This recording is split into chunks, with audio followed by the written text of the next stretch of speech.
সুপ্রিয় শিক্ষার্থীবৃন্দ, আসসালামু আলাইকুম ওয়া রাহমাতুল্লাহি ওয়া বারাকাতুহু। বিসমিল্লাহির রহমানির রহিম। শিমন মেমোরিয়াল নজরুল স্কুল এন্ড কলেজে পঞ্চম শ্রেণীর ইসলাম ও নৈতিক শিক্ষা ক্লাসে সবাইকে স্বাগত। আশা করছি আল্লাহর মেহেরবানিতে পরিবারের সবাইকে নিয়ে ভালো আছেন। আলহামদুলিল্লাহ, আমিও আল্লাহর মেহেরবানিতে ভালো আছি। সুপ্রিয় শিক্ষার্থীবৃন্দ, গতদিনকে আমরা প্রথম অধ্যায়ের শেষের অংশ আলোচনা করেছিলাম এবং শেষের আলোচনার উপরে তোমাদের টপলেস শীট তোমরা পেয়ে গেছো। আশা করছি সেই টপলেসের আলোকে সুন্দরভাবে খাতায় টপলেসটি সম্পন্ন করেছো। আজকে আমরা দ্বিতীয় ক্লাস শুরু করব। আজকে আমরা আলোচনা করব দ্বিতীয় অধ্যায়। আর আমাদের দ্বিতীয় অধ্যায়ের নাম কি? দ্বিতীয় অধ্যায়ের নাম হলো ইবাদত। দ্বিতীয় অধ্যায়ের নাম ইবাদত। এই ইবাদত অধ্যায় আলোচনা শেষে আমরা যা জানতে পারবো, আকিকার পরিচয় জানতে পারবো, আকিকার গুরুত্ব সম্পর্কে জানতে পারবো, ব্যবহারিক দোয়া শিখতে পারবো, পরিচ্ছন্নতার গুরুত্ব জানতে পারবো। এসো জেনে নিই আমাদের আলোচ্য বিষয়গুলো কি কি থাকছে।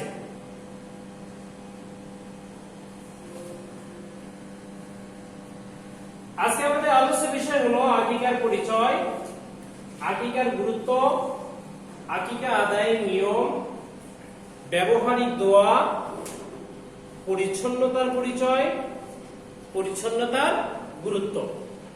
ইনশাআল্লাহ আজকের এই আলোচ্য বিষয়ের উপরে আমরা সুন্দরভাবে আলোচনা করব এবং এখান থেকে আমরা আগামী দিনকে সুন্দরভাবে টপলেস সম্পন্ন করব।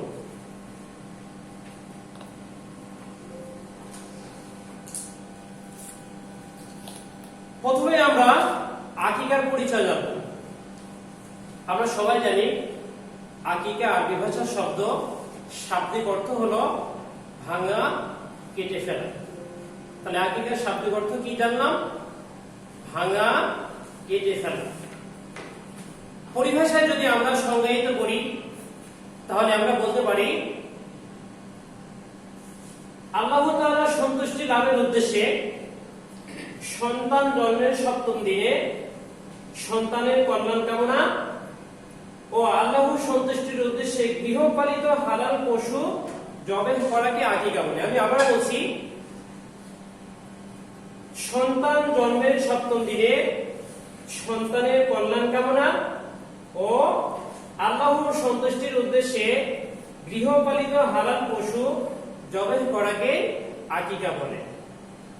তাহলে সংজ্ঞার মধ্যে আমরা দুইটি জিনিস জানতে পারলাম যে যদি আমরা আকিকা করি তাহলে এই আকিকা করার মাধ্যমে প্রথমত নবজাত সন্তানের কল্যাণ কামনা করা হয়, দ্বিতীয়ত আল্লাহ তাআলার সন্তুষ্টি অর্জন করা যায়। তাহলে এই দুইটি কাজ অর্জন করা যায় কিসের মাধ্যমে?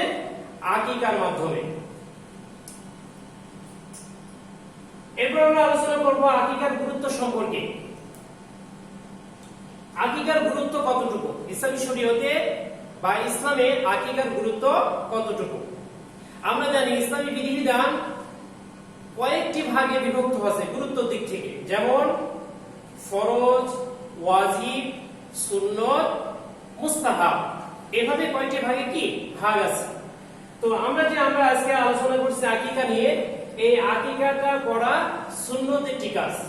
তাহলে আকিকা করা কি? সুন্নত। তাহলে অবশ্যই কি করতে হবে? আকিকাটা সম্পূর্ণ করতে হবে। আকিকা আদায় করা সম্পর্কে মহানবী সাল্লাল্লাহু আলাইহি ওয়াসাল্লাম বলেছেন, প্রতিটি নবজাত সন্তান আকিকার সাথে সম্পৃক্ত। সন্তান জন্মের সপ্তম দিনে তার নামে পশু জবাই করতে হবে, তার নাম রাখতে হবে এবং তার মাথা মুন্ডন করতে হবে। তিরমিজি শরীফের একটি হাদিস, তিরমিজি শরীফের মধ্যে রাসূল সাল্লাল্লাহু আলাইহি ওয়াসাল্লাম বলছেন যে প্রতিটি নবজাত সন্তান আকিকার সাথে সম্পৃক্ত, আর আকিকার সাথে যখনই সম্পৃক্ত হবে তখন তার পিতামাতাকে যে কাজগুলো করতে হবে সেগুলো হলো নবজাত সন্তানের নামে পশু জবাই করতে হবে, তার নাম রাখতে হবে এবং তার মাথা মুন্ডন করতে হবে, অর্থাৎ মাথার চুলগুলো কামাতে হবে। এভাবে মুহাম্মদ সাল্লাল্লাহু আলাইহি ওয়াসাল্লাম আকিকার ব্যাপারে গুরুত্ব আরোপ করেছেন। যদি প্রশ্ন হতে পারে যে আকিকা কেন করব, আকিকা করার উপকারিতা কি, এর উত্তর আমরা এভাবে লিখতে পারি, বলতে পারি যে প্রথমত আল্লাহ তাআলার সন্তুষ্টি অর্জন করা যায়, আকিকার মাধ্যমে আল্লাহ তাআলার সন্তুষ্টি অর্জন করা যায়। দ্বিতীয়ত সন্তান যাবতীয় বিপদ আপদ থেকে রক্ষা পেয়ে থাকে। তৃতীয়ত আল্লাহ তাআলার পক্ষ থেকে বিপুল পরিমাণে সওয়াবের অধিকারী হওয়া যায়। এজন্য আমরা অবশ্যই কি করব, আকিকা করব। আর প্রত্যেক পিতামাতার এদিক বিবেচনা করে নবজাত সন্তানের নামে অবশ্যই কি করতে হবে, আকিকা করতে হবে। তোমাদের প্রশ্ন হতে পারে যে কোনো পিতামাতা যদি আকিকা দিতে না পারে তাহলে সেই ক্ষেত্রে আকিকা আদায়ের ক্ষেত্রে করণীয় কি? হাদিস শরীফের মধ্যে এভাবে এসেছে, যদি কোনো পিতামাতা অর্থের অভাবে কোনো সমস্যার কারণে তাদের জীবদ্দশায়, তাদের জীবনকালের মধ্যে, অর্থাৎ তারা জীবিত থাকা অবস্থায় যদি তার সন্তানের নামে আকিকা সম্পন্ন করতে না পারে, তাহলে সন্তান যখন বড় হবে, উপার্জনক্ষম হবে, তখন সেই সন্তান তার নিজের আকিকা নিজেই আদায় করবে। যেমন আমাদের প্রিয় নবী হযরত মুহাম্মদ সাল্লাল্লাহু আলাইহি ওয়াসাল্লাম নবুয়ত প্রাপ্তির পর, সামর্থ্যবান হওয়ার পর তিনি তার নিজের আকিকা নিজে সম্পন্ন করেছিলেন। কিন্তু তারপরেও কি আকিকা আদায় করা থেকে বিরত থাকা যাবে না, অবশ্যই কি করতে হবে, আকিকা আদায় করতে হবে। এরপরে আমরা জানব আকিকা আদায়ের নিয়ম, অর্থাৎ আকিকা আমরা কখন আদায় করব, কিভাবে করব। তোমরা সবাই জানো, তোমাদের পাঠ্য বইয়ে আছে যে সন্তান জন্মের ৭ম দিনে পিতামাতাকে 4টি কাজ করতে হয়। কি বললাম? সন্তান জন্মের ৭ম দিনে পিতামাতাকে কয়টি কাজ করতে হবে? 4টি কাজ করতে হবে। 1 নম্বর, সন্তানের ইসলামী নাম রাখা, অর্থাৎ সন্তানের এমন নাম রাখতে হবে যাতে করে একজন মানুষ শুনলেই বুঝতে পারে যে এই সন্তানটি কি মুসলিম বা ইসলাম ধর্মের অনুসারী, যেমন তেমন নাম রাখা যাবে না। 2 নম্বর, মাথা কামানো বা মাথা মুন্ডন করা। সন্তানের ৭ম দিনে যে পরিমাণ চুল থাকে, এই চুলটা কি করতে হবে, যদি কোনো সমস্যা না থাকে, কোনো অসুস্থতা যদি না থাকে, এটা মুন্ডন করতে হবে বা কামাতে হবে। 3 নম্বর, মাথার চুলের ওজন পরিমাণ সোনা বা রূপা দান করা। যদি কোনো পিতামাতার সামর্থ্য থাকে, আকিকার পাশাপাশি তারা যেন মাথার চুলের ওজন পরিমাণ সোনা বা রূপা, অথবা সোনা রূপা যে পরিমাণ ওজন করলে যে মূল্য আসে, সে মূল্যটিও কি গরিব অসহায়দেরকে দান করলে কি এই নিয়মটি বা এই আদেশটি, নির্দেশটি পালন করা হয়ে যাবে। 4র্থ নম্বর হলো আকিকা করা। তাহলে আমরা জানলাম যে সন্তান জন্মের ৭ম দিনে 4টি কাজ করা উত্তম, ইসলামী নাম রাখা, মাথা কামানো, মাথার চুলের ওজন পরিমাণ সোনা বা রূপা দান করা, আর আকিকা করা। অবশ্যই কি এই কাজগুলো আমরা করার চেষ্টা করব ইনশাআল্লাহ। আকিকা আদায়ের বিস্তারিত নিয়ম সম্পর্কে আমরা জানি যে মহানবী সাল্লাল্লাহু আলাইহি ওয়াসাল্লাম বলেন, ছেলে সন্তানের জন্য 2টি ছাগল এবং মেয়ে সন্তানের জন্য 1টি ছাগল জবেহ করাই কি যথেষ্ট। আর এই হাদিসটি এসেছে আবু দাউদ এবং নাসাই শরীফে। বিশুদ্ধ 6টি হাদিস গ্রন্থের মধ্যে আবু দাউদ এবং নাসাই দুটি কি বিশুদ্ধ হাদিস গ্রন্থ। এখানে মুহাম্মদ সাল্লাল্লাহু আলাইহি ওয়াসাল্লাম বলেন কি যে ছেলে সন্তানের জন্য কয়টি ছাগল জবাই করতে হবে? 2টি। আর মেয়ে সন্তানের জন্য কয়টি ছাগল জবাই করতে হবে? 1টি। এরপর আমরা জানবো যে আকিকার পশু কোনগুলো, অর্থাৎ কোন কোন পশু দ্বারা আকিকা করা যাবে। তোমাদের নিশ্চয় মনে আছে যে আমরা কুরবানির আলোচনা যখন করেছিলাম তখন আমরা জেনেছি যে কোন কোন পশু দ্বারা কুরবানি করা যায়। ঠিক একই রকম ভাবে মনে রাখবা, যে সমস্ত পশু দ্বারা কুরবানি করা যাবে ঠিক ওই সমস্ত পশু দ্বারাই কি আকিকা করা যাবে। এরপরেও আমি তোমাদেরকে একটু স্মরণ করিয়ে দিই কোন কোন পশু দ্বারা আকিকা করা যাবে। যেমন গরু, মহিষ, উট, ছাগল, ভেড়া, দুম্বা ইত্যাদি।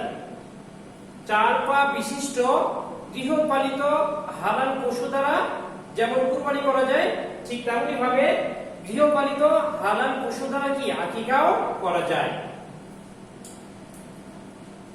অন্য একটি হাদিসের মধ্যে এভাবে এসেছে যে কোনো পিতামাতা যদি 2টি ছাগল আকিকা করতে সামর্থ্যবান না হয়, অর্থাৎ তার যদি সামর্থ্য না থাকে, তাহলে সেই ক্ষেত্রে পুত্র সন্তানের জন্য একটি ছাগল জবাই করলেও হবে, আর যদি সামর্থ্য থাকে তাহলে 2টি করবে।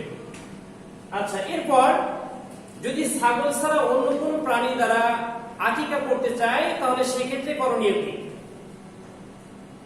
আমরা আগে জেনেছি যে গরু, মহিষ, উট, ভালো করে মনে রাখবা, গরু, মহিষ, উট এই বড় প্রাণীগুলোতে 7টি অংশ নিয়ে কুরবানি বা আকিকা করা যায়।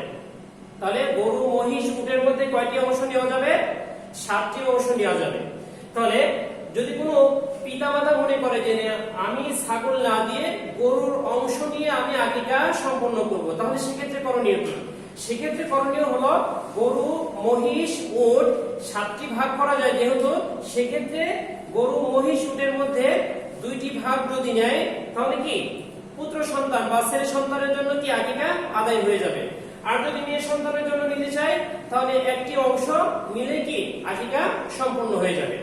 আবার ঠিক একই রকম ভাবে কোনো পিতামাতা যদি সামর্থ্যবান না হয় তাহলে পুত্র সন্তান হোক আর কন্যা সন্তান হোক, গরু, মহিষ, উটের মধ্যে একটি অংশ করে নিয়েও কি আকিকা করা সম্ভব।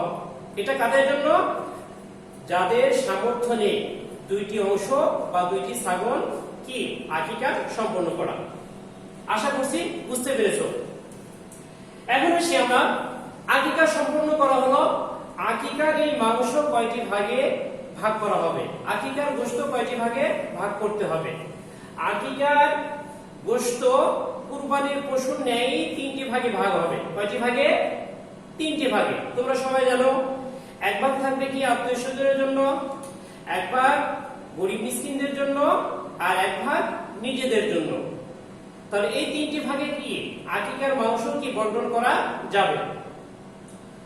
এক্ষেত্রে বিকল্প একটি পদ্ধতি হলো, নিয়ম হলো, যদি কোনো ফ্যামিলি, কোনো পরিবার, কোনো পিতামাতা মনে করে যে আমি এভাবে মাংস বা গোশত বন্টন না করে আমি আমার আত্মীয়স্বজনদেরকে দাওয়াত দেব, আশেপাশে পাড়া প্রতিবেশীদের মধ্যে যারা অভাব অনটন বা আর্থিকভাবে সমস্যায় থাকে, যারা গরিব মিসকিন, তাদেরকে দাওয়াত দেব, পাশাপাশি আমার পরিবারের লোকজন থাকবে।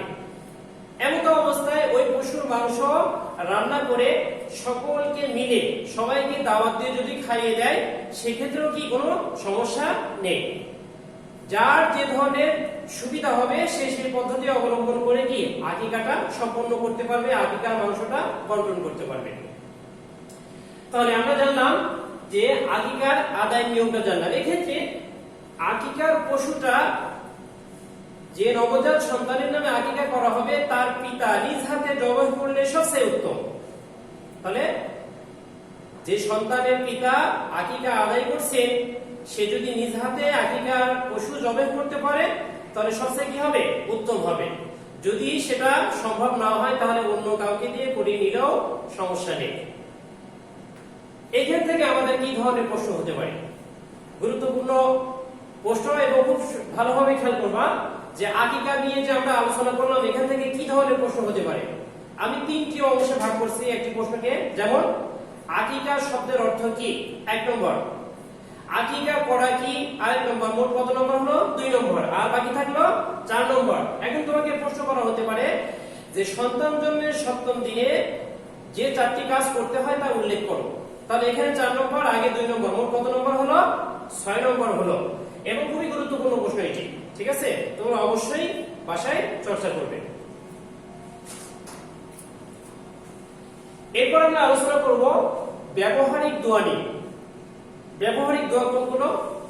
আমরা যে বিভিন্ন কাজের শুরুতে আমরা দোয়া পাঠ করি এগুলোকে বলা হয় ব্যবহারিক দোয়া। অর্থাৎ কোনো কাজ শুরু করার আগে যে দোয়া পড়তে হয় তাকে বলা হয় কি? ব্যবহারিক দোয়া। এমনই কিছু প্রতিনিয়ত বা প্রতিদিন আমরা যে সমস্ত কাজের শুরুতে দোয়াগুলো পাঠ করি এমন কিছু দোয়া আজকে আমরা শিখব। কিন্তু কথা হচ্ছে আমার সঙ্গে সঙ্গে তোমাদেরকেও কি পড়তে হবে, তা না হলে মুখস্থ হবে না। কেননা শুধু রিডিং করলে কি মুখস্থ হবে? দোয়াগুলো হবে না। এজন্য আমার সঙ্গে সঙ্গে পড়তে হবে। সবাই মনোযোগ দিয়ে আমার সঙ্গে পড়তে শুরু করবে। এক নম্বরে আমরা জানবো ভালো কাজ শুরুর আগে কোন দোয়া পড়তে হয় বা বলতে হয়। ভালো কাজ শুরু করার আগে অবশ্যই আমরা কি বলে শুরু করব? বিসমিল্লাহির রহমানির রহিম। কি বলে শুরু করব? বিসমিল্লাহির রহমানির রহিম। এই দোয়া বলে কি আমরা কোন কাজ শুরু করব। 2 নম্বর, খাওয়ার আগে ও পরে বলতে হয়। অর্থাৎ খাওয়ার আগে কোন দোয়া পড়তে হবে এবং খাওয়ার পরে কোন দোয়া পড়তে হবে। প্রিয় শিক্ষার্থীবৃন্দ, তাহলে আমরা 2 নম্বরে জানবো খাওয়ার আগে ও পরে বলতে হয়, অর্থাৎ কোন দোয়া বলতে হয়। খাওয়ার শুরুতে অবশ্যই আমরা বলবো বিসমিল্লাহি ওয়া আলা বারাকাতিল্লাহ। কোন দোয়া বলবো? বিসমিল্লাহি ওয়া আলা বারাকাতিল্লাহ। এই দোয়াটি পাঠ করে কি করব? আমরা খাওয়া শুরু করব। খাওয়ার পরে আমরা কোন দোয়া বলবো? সংক্ষিপ্ত যে দোয়া সেটা হলো আলহামদুলিল্লাহ। সংক্ষিপ্ত দোয়াটা কি? আলহামদুলিল্লাহ। এটা বললে হবে, কিন্তু ভালো দোয়াটা হলো আলহামদুলিল্লাহিল্লাযী আত'আমানা ওয়া সাকানা ওয়া জাআলানা মিনাল মুসলিমিন। এই দোয়াটি হলো কি খাওয়ার পরে পড়তে হয়। তাহলে অবশ্যই কি করব? আমরা দোয়াটি শিখে নিব, বারবার চর্চা করব, মুখস্থ করে ফেলব। 3 নম্বরে আমরা যে দোয়াটি শিখব সেটা হলো পরস্পর সাক্ষাৎ হলে তখন আমরা একে অপরের সঙ্গে সৌজন্য বজায় রাখার ক্ষেত্রে বলি বা ভাব বিনিময়ের ক্ষেত্রে বলি, যেগুলো ক্ষেত্রে আমরা শুরুতে এই যেটি দিয়ে আমরা সম্বোধন করব সেটি হলো কি আসসালামু আলাইকুম ওয়া রাহমাতুল্লাহি ওয়া বারাকাতুহু। খুবই একটি গুরুত্বপূর্ণ একটি দোয়া, যেটা একজন মানুষের জন্য কি করা হয়? কল্যাণ কামনা করা হয়। এর চেয়ে কি একজন মানুষের সাথে সৌজন্য বজায় রাখার জন্য আর কোনো ভালো কথা হতে পারে? এজন্য অবশ্যই কি করব? সাক্ষাৎ হলে প্রথমে আমাদের যে কাজটি করতে হবে সেটা হলো সালাম বিনিময় করতে হবে। 2 নম্বর, সালামের উত্তরে বলতে হবে। অর্থাৎ সালাম দিলাম একটি কাজ, 2 নম্বর কাজ হলো সালামের উত্তর দেওয়া। সালাম দেওয়া হলো সুন্নত, মনে রাখবা। সালাম দেওয়া কি? সুন্নত। আর সালামের উত্তর দেওয়া হলো ওয়াজিব। ওয়াজিব সুন্নতের থেকে ওয়াজিবের গুরুত্ব বেশি। সুন্নতের থেকে ওয়াজিবের গুরুত্ব বেশি। তাহলে আমি সালাম দিলাম, সুন্নত আদায় করলাম। একদিন আমাকে সালাম দিল, তাহলে তার উত্তর দেওয়া কি আরো বেশি গুরুত্বপূর্ণ, ওয়াজিব একটি কাজ। তাহলে আমরা সালামের উত্তরে কি বলবো? ওয়া আলাইকুমুস সালাম ওয়া রাহমাতুল্লাহি ওয়া বারাকাতুহু। তাহলে সালামের উত্তরে কি বলতে হবে? ওয়া আলাইকুমুস সালাম ওয়া রাহমাতুল্লাহি ওয়া বারাকাতুহু। 5 নম্বরে দেখো দেওয়া আছে যে হাসি দিয়ে বলতে হয়। হাসি দিয়ে আমরা কি বলবো? হাসি দিয়ে বলবো আলহামদুলিল্লাহ। অর্থাৎ অনেক কথা আছে, আসলে বিস্তারিত বলা সম্ভব হয় না। যে হাসি দিলে আমরা বলতে পারি কি আলহামদুলিল্লাহ। কেন বলা হয়? যে সমস্ত প্রশংসা আল্লাহ তাআলা। কেননা যদি আমরা চিকিৎসা বিজ্ঞানের দিকে তাকাই তাহলে দেখা যায় যে হাসি দেওয়ার সঙ্গে সঙ্গে একজন মানুষের শরীরে অন্যরকম একটা কি ফিলিংস চলে আসে, বিভিন্ন ধরনের কি রোগ ব্যাধি আমাদের এই হাসির সঙ্গে সঙ্গে কি বের হয়ে যায়। এজন্য আল্লাহর শুকরিয়া বা প্রশংসা আদায় করতে বলা হয়েছে যে হাসি দেওয়ার সময় বলতে হবে আলহামদুলিল্লাহ। আচ্ছা, এরপর হাসি দেওয়া শুনলে, অর্থাৎ আমি হাসি দিলাম, তুমি যখন আমার হাসি দেওয়া শুনলে তখন অবশ্যই তোমার কি একটি দোয়া পাঠ করতে হবে। আর সেটি হলো ইয়ারহামুকাল্লাহ। কি বলতে হবে? ইয়ারহামুকাল্লাহ। এই দোয়াটি কি পাঠ করতে হবে হাসি দেওয়া শুনলে। 7 নম্বরে ঘুমানোর আগে ও ঘুম থেকে জাগ্রত হয়ে আমরা কোন দোয়া করব? ঘুমানোর সময় যে দোয়াটি পাঠ করতে হয় সেটা হলো আল্লাহুম্মা বিইসমিকা আমুতু ওয়া আহইয়া। আমি আবার বলছি আল্লাহুম্মা বিইসমিকা আমুতু ওয়া আহইয়া। এরপর আমরা কি এই দোয়াটি পাঠ করে ঘুমিয়ে গেলাম। ঘুম থেকে যখন আমরা আবার জেগে উঠব তখন আমাদেরকে যে দোয়াটি পাঠ করতে হবে সেটি হলো আলহামদুলিল্লাহিল্লাযী আহইয়ানা বা'দামা আমাতানা ওয়া ইলাইহিন নুশুর। তাহলে ঘুম থেকে উঠে কোন দোয়া পাঠ করব? আলহামদুলিল্লাহিল্লাযী আহইয়ানা বা'দামা আমাতানা ওয়া ইলাইহিন নুশুর। 8 নম্বর কোন কবর দেখলে কোন দোয়া পড়তে হয়? কোন দোয়াটি আমরা পাঠ করব? খুবই সহজ একটি দোয়া। আসসালামু আলাইকুম ইয়া আহলাল কুবুর। আসসালামু আলাইকুম তো স্বাভাবিকভাবেই আমাদের মুখস্থ আছে, আর শেষে যে শব্দটি হলো ইয়া আহলাল কুবুর, ইয়া আহলাল কুবুর। প্রিয় শিক্ষার্থীবৃন্দ, সর্বশেষ আমরা যে দোয়াটি শিখব সেটি হলো মসজিদে প্রবেশ ও বাহির হওয়ার দোয়া। মসজিদে প্রবেশ ও বাহির হওয়ার দোয়া। মসজিদে প্রবেশের সময় আমরা যে দোয়াটি পাঠ করব সেটি হলো আল্লাহুম্মা আফতাহলি আবওয়াবা রাহমাতিক। আবার বলছি আল্লাহুম্মা আফতাহলি আবওয়াবা রাহমাতিক। তাহলে আমরা মসজিদে প্রবেশ করলাম, এই দোয়াটি পাঠ করে মসজিদ থেকে বের হবো যখন, তখন আমরা যে দোয়াটি পাঠ করব সেটি হলো আল্লাহুম্মা ইন্নী আসআলুকা মিন ফাদলিক। আবার বলছি আল্লাহুম্মা ইন্নী আসআলুকা মিন ফাদলিক। তাহলে আমরা আজকে অনেকগুলো দোয়া শিখলাম, আর এগুলো আমাদের কি প্রাত্যহিক জীবনে প্রত্যেকটি কাজের শুরুতেই আমরা কি এই দোয়াগুলো যদি পাঠ করতে পারি, আল্লাহ তাআলার পক্ষ থেকে কি আমাদের উপর রহমত এবং বরকত নাজিল হবে, বর্ষিত হবে। আজকে আমরা আরেকটি বিষয় আলোচনা করব, সেটা হলো কি পরিচ্ছন্নতা। আমরা জানি যে পরিচ্ছন্নতা হলো বাংলা শব্দ, আর এর আরবি শব্দ হলো নাজাফাত। তুমি এরকম একটি শব্দ খেয়াল রাখবা যে পরিচ্ছন্নতার আরবি হলো কি নাজাফাত। নাজাফাত যেমন ভাবে আরবি শব্দ, এই নাজাফাতেরও কি সমর্থবোধক একটি শব্দ হলো তাহারাত। তাহলে নাজাফাতের শাব্দিক অর্থ পরিচ্ছন্নতা, তাহারাতের শাব্দিক অর্থ কি পরিচ্ছন্নতা, দুটাই কি সমর্থবোধক শব্দ। তাহলে আমরা জেনে নিই পরিচ্ছন্নতার আরবি নাজাফাত তাহারা, অর্থাৎ পরিচ্ছন্নতার আরবি যেমন নাজাফাত, একে আবার কি তাহারাতও বলা হয়। পরিভাষা যদি আমরা সংজ্ঞায়িত করি তাহলে বলতে পারি যে পরিচ্ছন্নতা কাকে বলে, নাজাফাত কাকে বলে, বা তাহারাত কাকে বলে? শরীর, মন, পোশাক ও পরিবেশের পরিচ্ছন্নতাকে নাজাফাত বা তাহারাত বলে। খুবই গুরুত্বপূর্ণ একটি প্রশ্ন যে তাহারাত কাকে বলে, নাজাফাত কাকে বলে, পরিচ্ছন্নতা কাকে বলে? তাহলে শরীর, মন, পোশাক ও পরিবেশের পরিচ্ছন্নতাকে নাজাফাত বা তাহারাত বলে। এরপর আমরা জানবো যে এই পরিচ্ছন্নতার কি গুরুত্ব কতটুকু, পরিচ্ছন্নতার গুরুত্ব কতটুকু। ইসলামী শরীয়তে পরিচ্ছন্নতার গুরুত্ব কেমন? ইসলাম হলো এমন একটি ধর্ম যেখানে অপরিচ্ছন্নতার কোনো কি ঠাঁই নেই, অর্থাৎ ইসলাম পরিষ্কার পরিচ্ছন্নতাকে সবচেয়ে বেশি গুরুত্ব আরোপ করে থাকে। কেন করে থাকে তারও কারণ আছে। কেননা যদি কোনো ব্যক্তি পরিষ্কার পরিচ্ছন্ন না থাকে তাহলে সে ব্যক্তি যে ইবাদতই করুক না কেন, সে ব্যক্তির সেই ইবাদত কি কবুল হবে না, গ্রহণযোগ্য হবে না। এজন্যই ইবাদতের পূর্বতম শর্ত হলো কি পরিচ্ছন্নতা, পবিত্রতা। এজন্য মহানবী সাল্লাল্লাহু আলাইহি ওয়াসাল্লাম বলেন আত-তুহুরু শাতরুল ঈমান, আত-তুহুরু শাতরুল ঈমান, অর্থাৎ পবিত্রতা হলো ঈমানের অঙ্গ।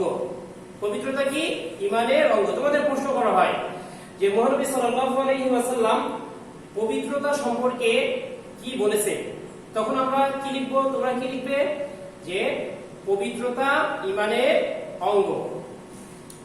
পবিত্রতার গুরুত্ব সম্পর্কে আল্লাহ তাআলাও বলেছেন।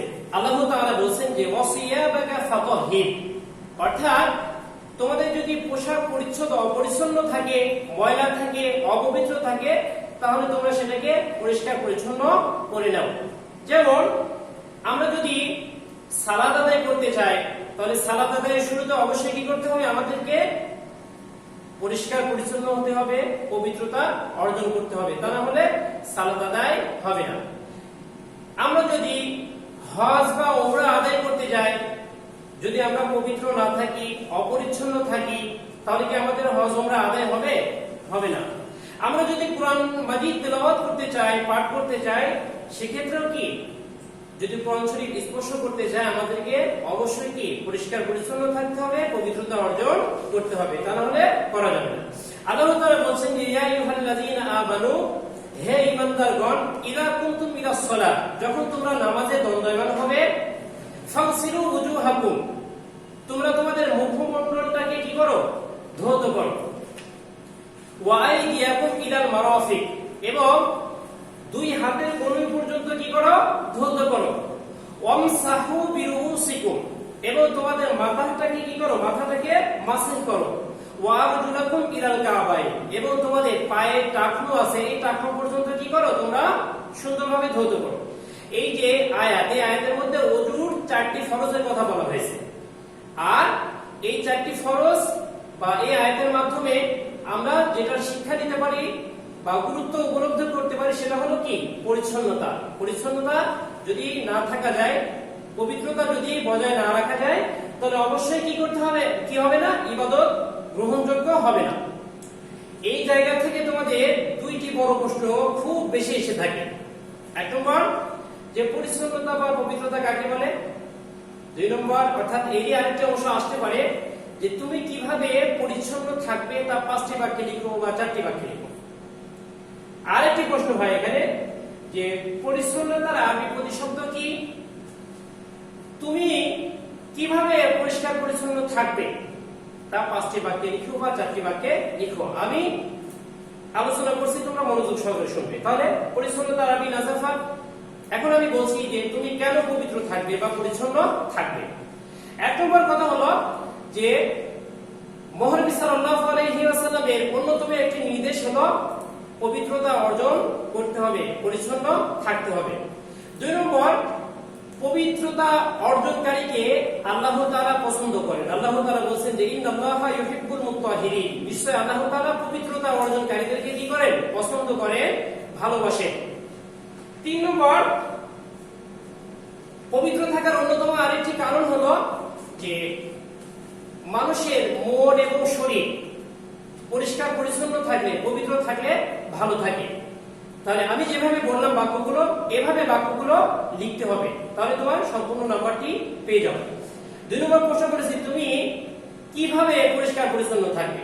এখানে একটা জিনিস খেয়াল রাখবা, যদি তুমি বলো যে আমি খাওয়ার আগে হাত ধুয়ে পরিষ্কার পরিচ্ছন্ন থাকবো, খাওয়ার পরে হাত ধুয়ে আমি পরিষ্কার পরিচ্ছন্ন থাকবো, আমি খাওয়ার পরে মুখ ধুয়ে আমি পরিষ্কার পরিচ্ছন্ন থাকবো, এভাবে একই যদি বাক্যগুলো বারবার রিপিট করতে থাকো, তাহলে তোমাকে সম্পূর্ণ নাম্বার দেওয়া হবে না। তোমাকে কিভাবে লিখতে হবে? তুমি এভাবে লিখবা যে আমি প্রতিদিন কি পরিষ্কার পরিচ্ছন্ন পোশাক পরিধান করব, আমি সকালে এবং রাতে, সকালে ঘুম থেকে উঠে এবং রাতে ঘুমানোর পূর্বে ব্রাশ করার মাধ্যমে পরিষ্কার পরিচ্ছন্ন থাকব, আমি প্রতিনিয়ত আমার হাত, মুখ, দাঁত, পোশাক পরিচ্ছদ ময়লা থেকে দূরে রাখার মাধ্যমে কি আমি পরিষ্কার পরিচ্ছন্ন থাকবো। এভাবে বাক্যগুলো আলাদা আলাদা হতে হবে। একই বাক্য সামান্য কম বেশি করে যদি ঘুরিয়ে ফিরিয়ে লিখো, তাহলে 50% নাম্বার পাবা, আর 50% নাম্বার তোমাদের বর্তন করা হবে। এজন্য অবশ্যই কি এই বিষয়গুলো মাথায় রাখতে হবে। রাসূল সাল্লাল্লাহু আলাইহি ওয়াসাল্লাম পরিচ্ছন্নতার গুরুত্ব সম্পর্কে একটি হাদিসে বলছেন যে আমার উম্মতের জন্য যদি আমি কষ্ট বা পরিশ্রম অনুভব না করতাম, তাহলে অবশ্যই আমি প্রত্যেক নামাজে অর্থাৎ প্রত্যেক ওযুর পূর্বে মিসওয়াক করার নির্দেশ দিতাম। তাহলে যদি প্রশ্ন করি যে মিসওয়াক করা সম্পর্কে মহানবী সাল্লাল্লাহু আলাইহি ওয়াসাল্লাম কি বলেছেন, তার উত্তর হলো যে রাসূল সাল্লাল্লাহু আলাইহি ওয়াসাল্লাম বলেছেন যে আমি আমার উম্মতের জন্য যদি কষ্ট অনুভব না করতাম, তাহলে প্রত্যেক ওযুর শুরুতে পূর্বে আমি মিসওয়াক করার নির্দেশ দিতাম। এভাবে মহানবী সাল্লাল্লাহু আলাইহি ওয়াসাল্লাম পরিষ্কার পরিচ্ছন্নতার ব্যাপারে কি করেছেন, গুরুত্ব আরোপ করেছেন।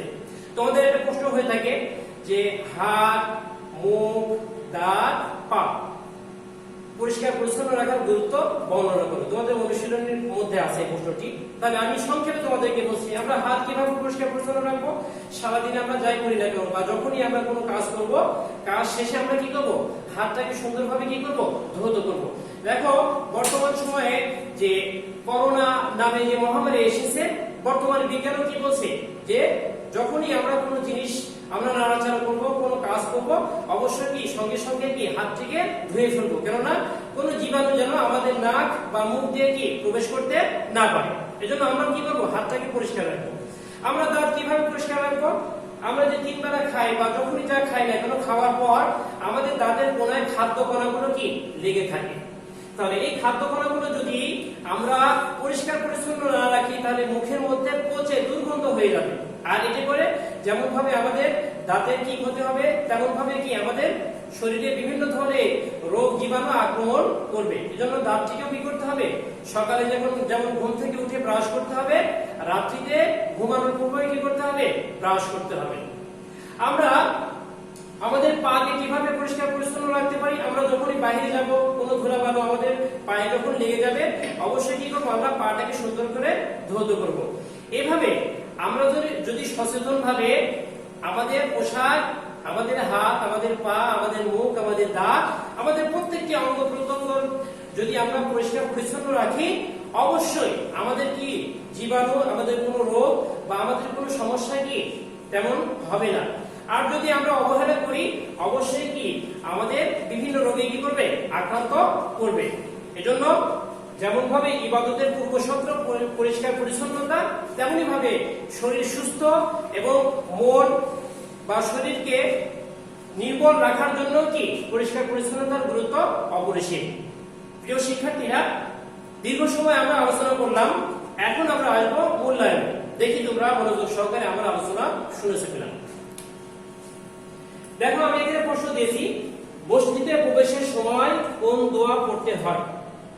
সবাই বলো তো, মসজিদে প্রবেশের সময় কোন দোয়া পড়তে হবে।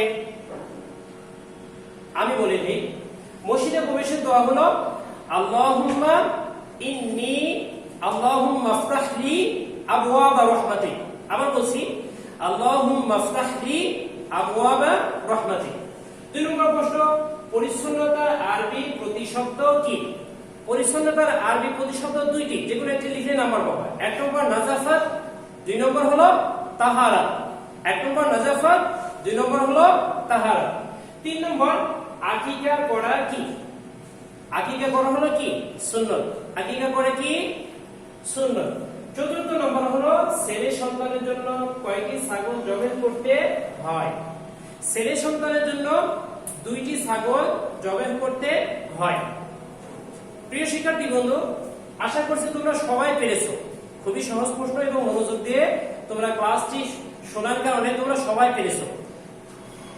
আগামী দিনকে আমাদের এই আলোচনার উপরে টপ প্লেস হবে। আমাদের পড়া থাকবে বড় প্রশ্ন, অনুশীলনী 15 এবং আমি যে কয়েকটি প্রশ্ন তোমাদেরকে আলোচনার মধ্যে বললাম যে কিভাবে পরিষ্কার পরিচ্ছন্ন তুমি থাকবে বা পরিষ্কার পরিচ্ছন্ন কেন থাকবে, এভাবে আমি যে প্রশ্নগুলো বলেছি এভাবে আমি প্রশ্ন তৈরি করে দেবো তোমাদেরকে। তাহলে অনুশীলনী প্রশ্ন এবং পড়ার ভিতর থেকে প্রশ্ন থাকবে, আর ছোট প্রশ্ন পড়ার ভিতর থাকে, অর্থাৎ আলোচনার ভিতর থেকে কি রাখা হবে। প্রিয় শিক্ষার্থীবৃন্দ, আশা করছি ভালো আছো এবং দোয়া করি আল্লাহ তাআলা যেন আমাদেরকে করোনাকালীন এই মহামারীর মধ্যেও তার অশেষ মেহেরবানিতে, তার রহমতে আমাদেরকে যেন এই করোনাকালীন এই মহামারী সঠিকভাবে প্রতিরোধ বা মোকাবেলা করার তৌফিক দান করেন। ওয়া আখিরু দাওয়ানা আলহামদুলিল্লাহি রাব্বিল আলামিন। আসসালামু আলাইকুম ওয়া রাহমাতুল্লাহি ওয়া বারাকাতুহু।